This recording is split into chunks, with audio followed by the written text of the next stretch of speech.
Hey, Alan here from Photobat again. Just again, because we're still on lockdown, I'm just running around and having a chat to local businesses and just generally awesome people in the industry. Well, not industry, just in the community.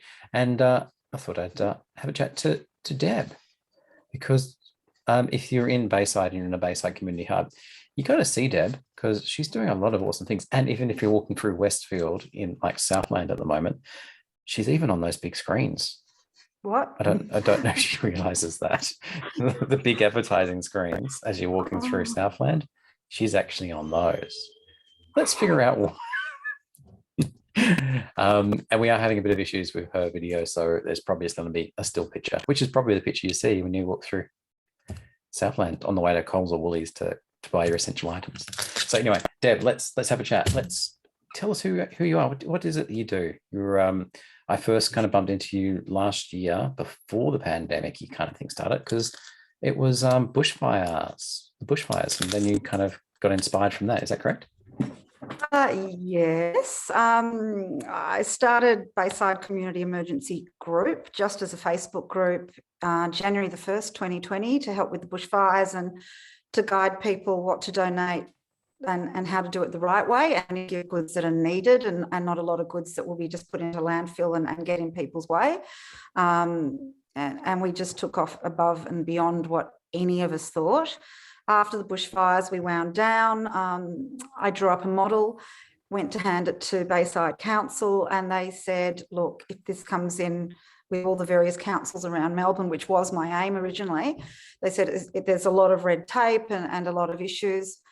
You need to form a charity. I'd had lawyers and all sorts of people onto me from the first week of January telling me the same thing about forming a charity, and I resisted.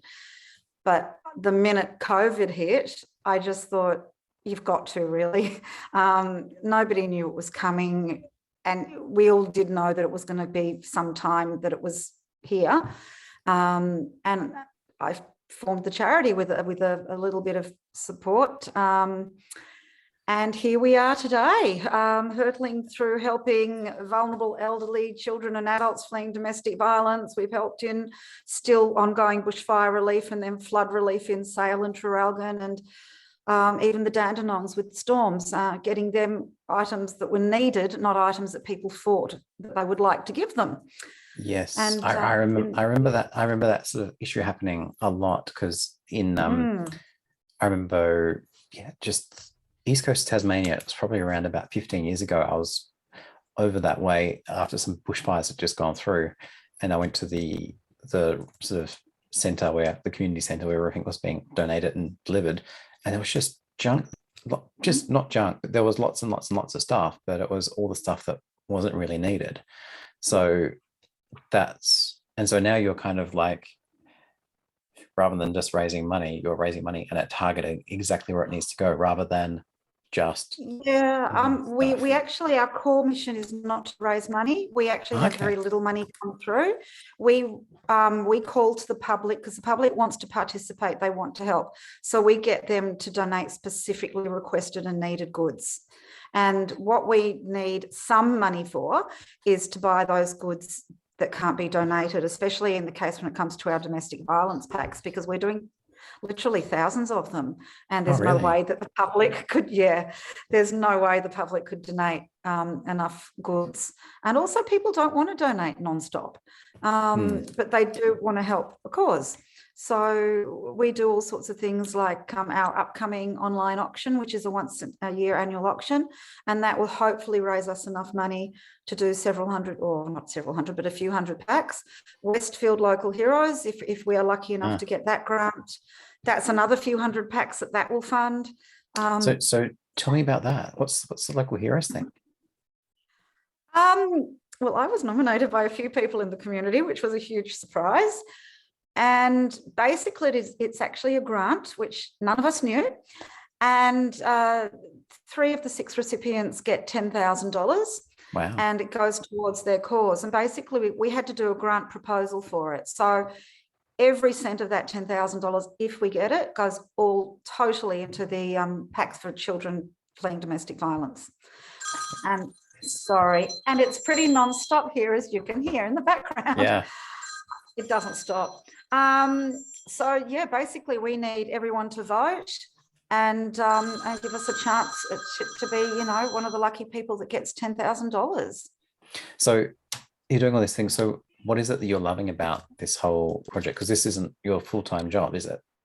No, I'm actually a single parent, 2 children in and out of the children's hospital. I'm self-employed. My real job, I'm lucky. Because I'm self-employed. My job isn't full-time, but I renovate houses and save old properties on the side, which has had to stop. Oh, And a few of my other I do a lot. A few of my other sidelines have all had to stop because the charity basically takes up to 18 hours a day, depending on how busy we are. But minimum, I'm probably looking at a 10, 12-hour day every single day. Because there's a lot of governance issues. There's a lot that goes on behind the scenes running a charity that people aren't aware of. But I'm an absolute stickler for the rules, and there's just a lot of back end work that goes on. And luckily we've got a board and a committee, but all of us work. All of us are busy. yeah. So it's a hard slog. It's a really hard slog, but you do it. You've got to. It's COVID. I mean, you know, the premise of the group was originally, I can do 2 or 3 hours a day, maybe. Yeah. So it's sort of taken over. But as I said, you've just got to. It's COVID. I mean, a lot of my business is shut down at the moment too. So there's not much I can do anyway. So in a way, some of it's a good diversion, but the stress of it. Yeah, But no, you know, totally get it. overall, we're doing amazing things. We guesstimate that we raised about $1 million in requested goods last Wow. year. That's the It's first, huge. that's the first year that you guys were in operation too. At the first year, we supported over 29 other organisations with items they needed, because we spoke to them all and made sure. And that's actually not counting the bushfires. That's through COVID.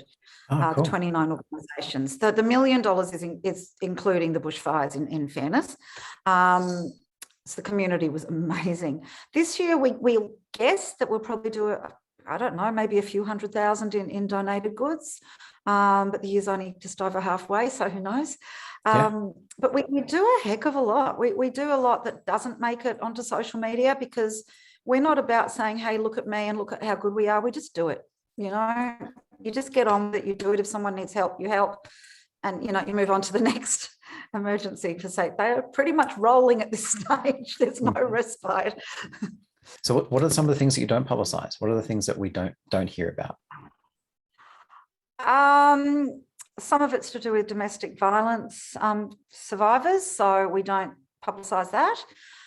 There's other just short spurt aid, which really literally takes half an hour to set up and arrange, and you just do it. And we also we sit on the emergency committees at both Bayside and Glen Ira councils. So there's monthly meetings for those. We have Connect Health feeding into us to get messages out to the public in times of flare-ups of COVID, like when new testing stations are opened and where vaccination hubs are from, and hopefully soonish announcing mobile vaccination clinics for those that are more impaired. There's more of those coming into the area. There's one, I think, in Murrumbina at the moment, which is amazing. So we're just involved with a lot, and we talk with a lot of organisations and find out where they're at, what they need, if anything's changed, how it's changed.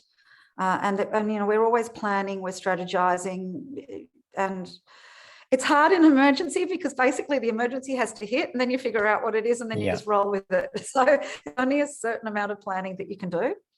Yeah. But cool. We've got events planned, but you know, hey, whatever. One day. Well, hopefully the online auction does some amazing things and raises lots of money. So I'll put a link around with this as well. But apart from that, how else can people kind of get involved and find out more about what is it you guys do, or keep in touch? Because essentially that's what you need. You need people to actually be keeping in touch. So when something hits, Totally. Well, we've got website, we've got Instagram, we've got a Facebook page and group. Our most active out of all of that, which has the bulk of what we do on it, is our Facebook group. So if you look for Bayside Community Emergency Relief, look for the logo with a beach scene behind it. And that is the more active group that you join.